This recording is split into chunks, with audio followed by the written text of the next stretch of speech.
Hello, my name is Kevin Miller and I am part of the Coronavirus Awareness Teen Task Force, otherwise known as CATF. Today, I will be teaching you guys how to add and subtract fractions. So, let's start off with an example problem. 1/3 plus 2/5. Okay, now, the first step is getting a common denominator. The bottom term is called the denominator. You need this term to be the same for each term. So, the easiest way to do this is just multiplying the bottoms. Therefore, in this case, 3 times 5 would be 15. So our common denominator in this case will be 15. So, you know that 15 is going to be on the bottom for each of them. Now, since you multiplied this 3 by 5, you need to multiply 1 by 5 in order for it to cancel out in the long term. So, 5 times 1 is 5. So 1/3 is now 5/15. Now, since you multiplied the 5 by 3, you need to multiply the 2 by 3. Therefore, the top will be 6 for this term. So, now our new problem is 5/15 plus 6/15. From here, it's just simple addition. 5 plus 6 equals 11. And the bottom stays the same because they were the same. Therefore, 1/3 plus 2/5 is 11/15. Okay, now subtraction. Let's use the example of 2/3 minus 1/4. So, similar to addition, the first step is to get a common denominator, and the easiest way to do that is multiplying the two denominators. Therefore, in this case, it will be 12. So now, you know that there's going to be a 12 on the bottom of both new terms. Since you multiplied the 3 by 4, you have to multiply the 2 by 4. This is going to get you 8/12.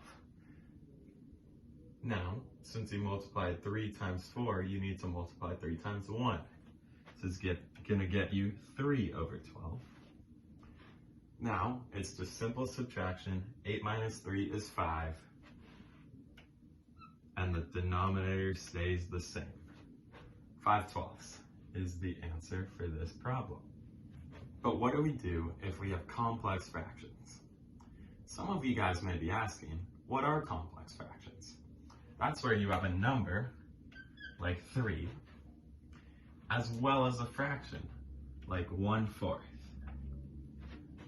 It is one number, but instead of it being 13/4, they put it as 3 1/4. So, what if we have 3 1/4 plus 2 2/3? What do we do then? Well, the first step is to get them all into one fraction. So, how do we do this? We multiply the number by the denominator of its term. In this case, we get 12. 3 times 4 is 12. And then we add that to the numerator.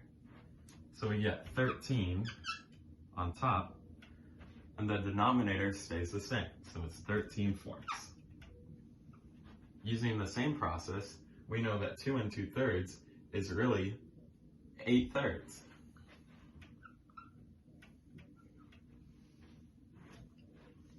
So, our new problem is 13/4 plus 8/3. Now, we just use the same steps as before and find the common denominator. 3 times 13 is 39. And the bottom is going to be 12 because 3 times 4 is 12.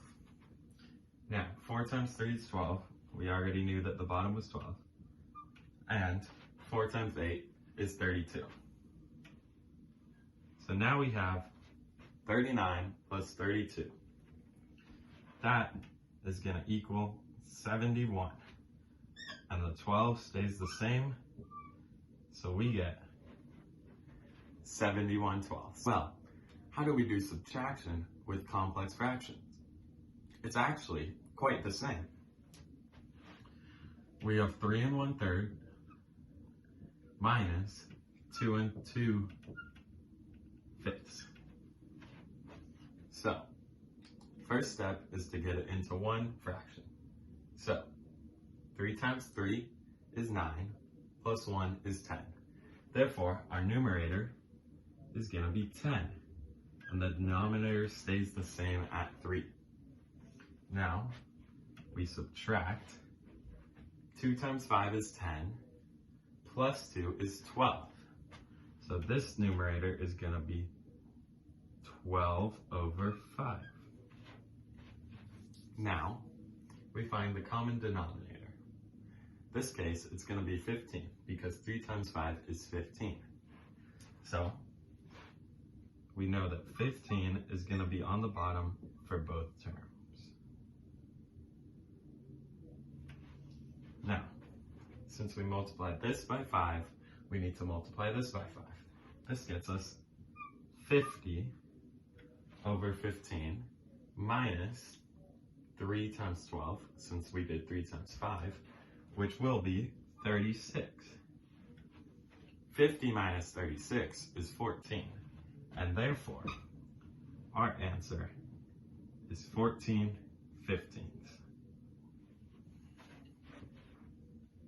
Now, I sped through how to convert complex fractions into one big fraction. So now we're going to go in depth into that topic. So, we'll go with our example of 3 1/5.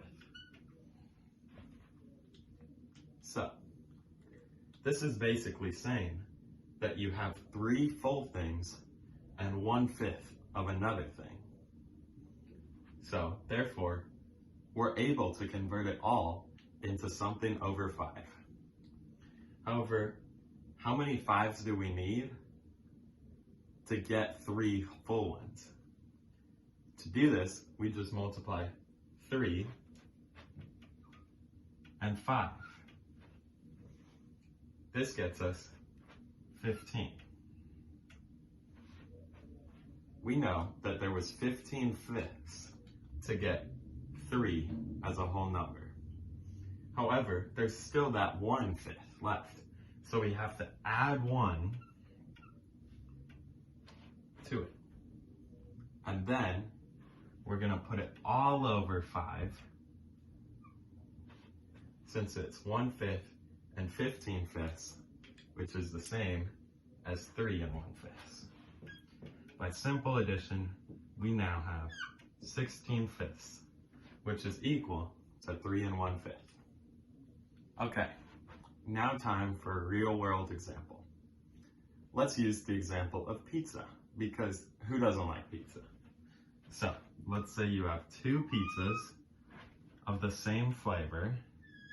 However, one was cut into 8 slices, while the other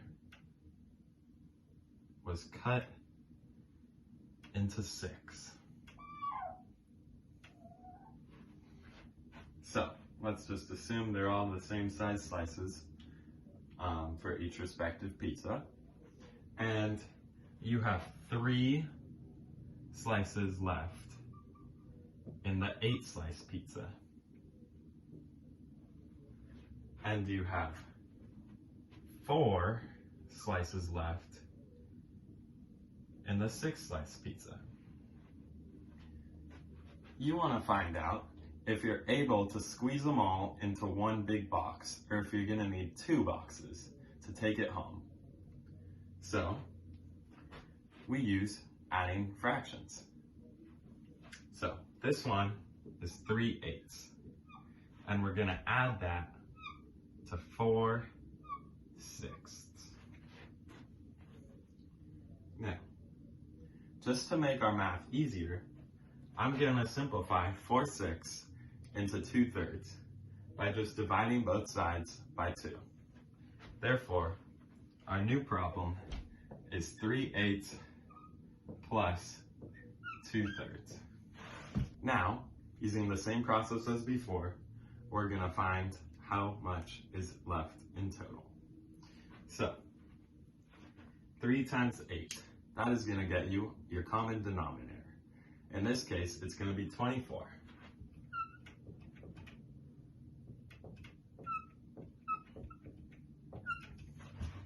So we know 24 is the denominator for both sides.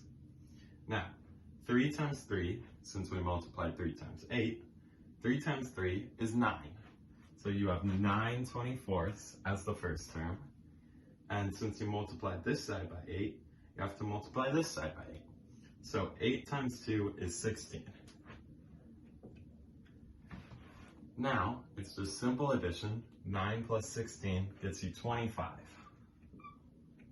And 24 stays on the bottom to get a final answer of 25 over 24. But in the context of the problem, we were looking to see if we need 1 or 2 boxes. Since 25 24ths is greater than 1, we're going to need 2 boxes because we can't squeeze the leftovers of both pizzas into one box. Thank you for watching. If you have any questions about this video or comments about what you want our next video to be about, please place them in the comment section below for this video. Thank you again.